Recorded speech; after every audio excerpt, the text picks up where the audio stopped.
The president said in an interview that if he had the chance to collude with a foreign government in 2020, he would do it. For more on this, it's time for a closer look.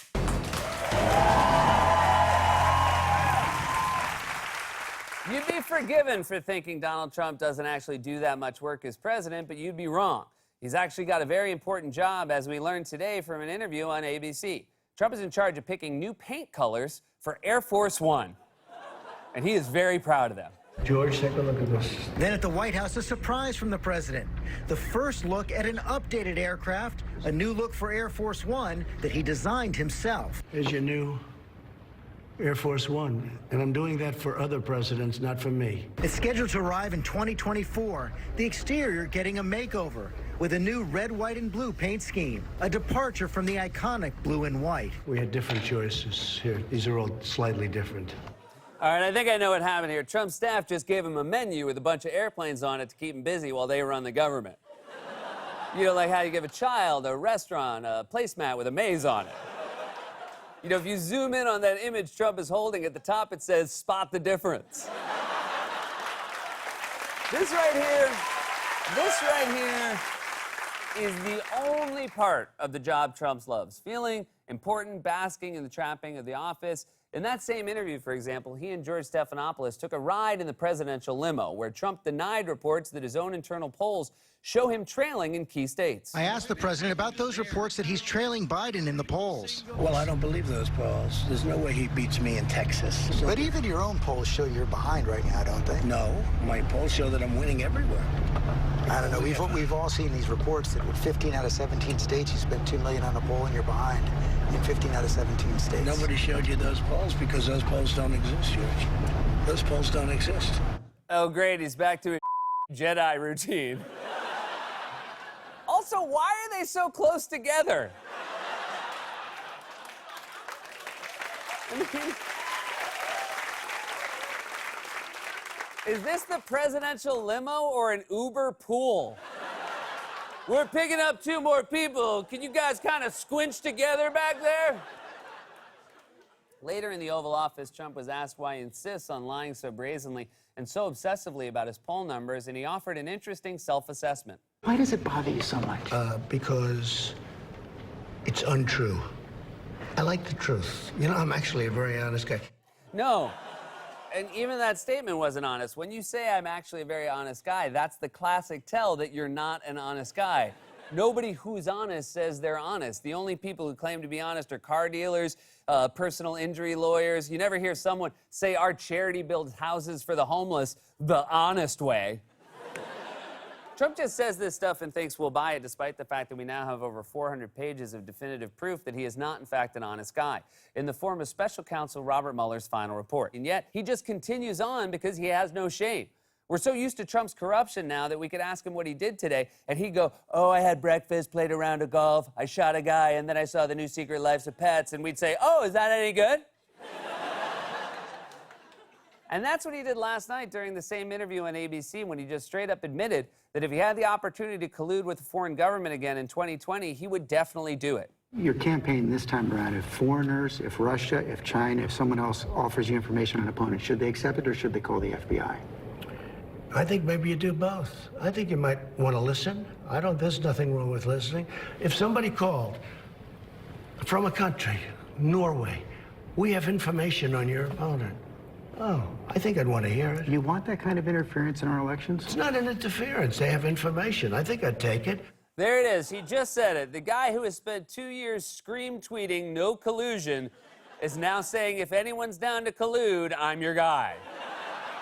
This guy has no shame. If Trump had been president during Watergate, he would have left a business card at the break-in.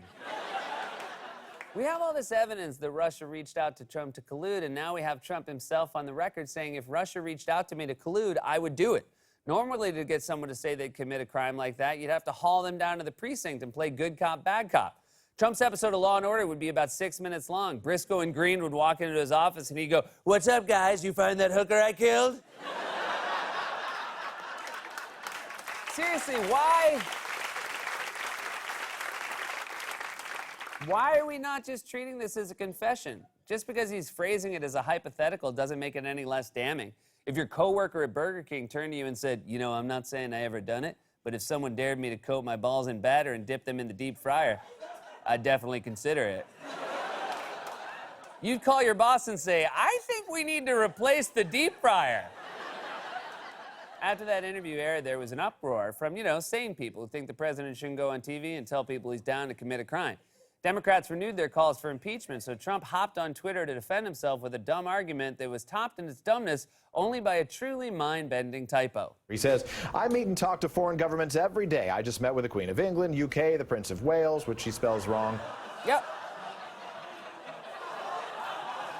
He spelled it like the marine mammal, not like the country of Wales. He literally just met the guy. Trump must have been so disappointed. You're not a whale. Where's your blowhole? And then, with that out of the way, he continued with his very stupid argument. The PM of the United Kingdom, the PM of Ireland, the President of France, and the President of Poland. We talked about everything. Should I immediately call the FBI about these calls and meetings? How ridiculous. I would never be trusted again. No one's arguing you should call the FBI after meeting with foreign leaders as part of your actual job, unless one of those leaders does or offers something illegal. And even then, it depends what it is. If you meet with Putin, he says, we hacked your opponent's emails and stole private information, then yes, you should call the FBI. If you meet with the Queen of England and she says, want to take a rip off this bong, I'd say, play it cool. Don't dime on her, man.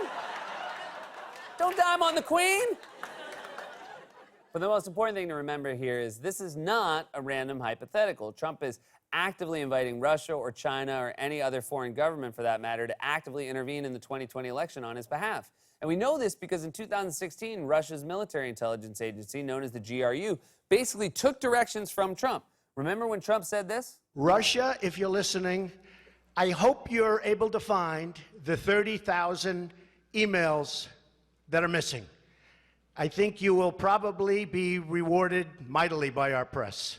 Well, according to the Mueller report, within approximately 5 hours of Trump's statement, GRU officers targeted for the first time Clinton's personal office. So it turns out they were listening.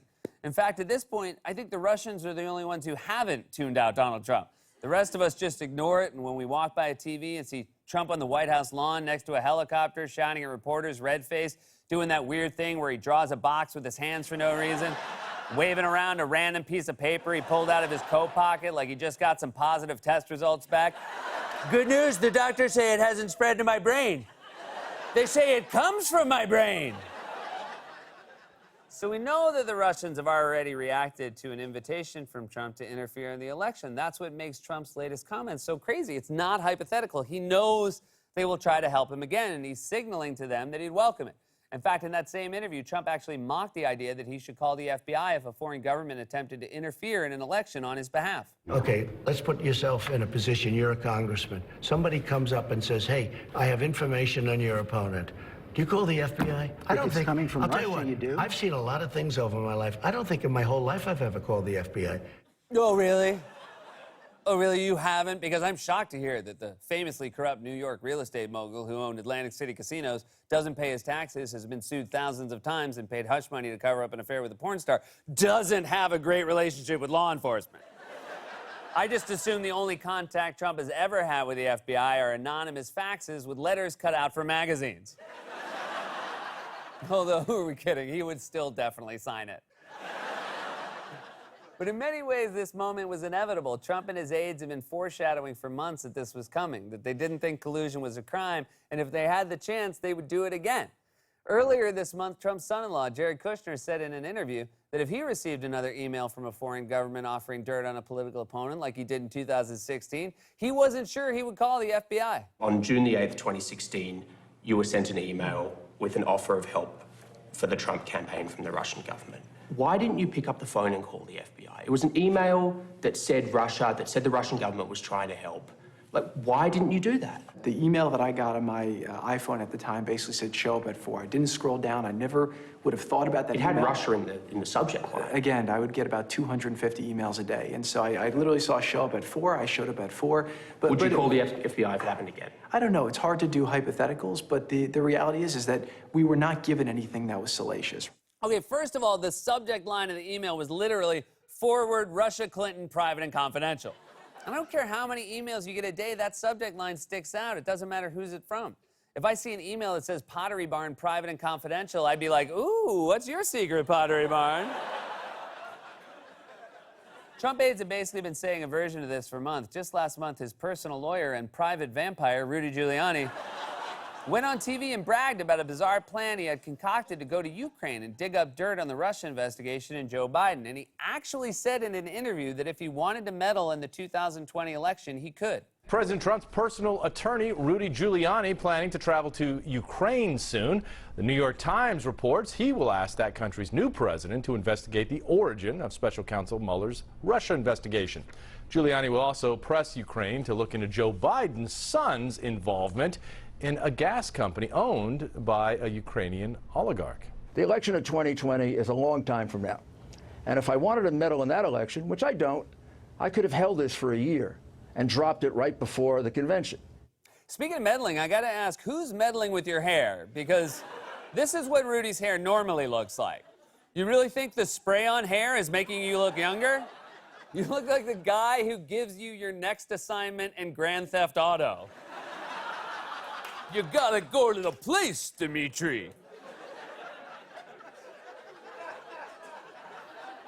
Trump and the people around him are actively inviting the interference of a foreign government in the 2020 campaign. The only answer to that is impeachment. Democrats need to lay out all the evidence of Trump's corruption in a high-profile public forum for voters to see. And when asked why, they should quote Trump and say, I like the truth.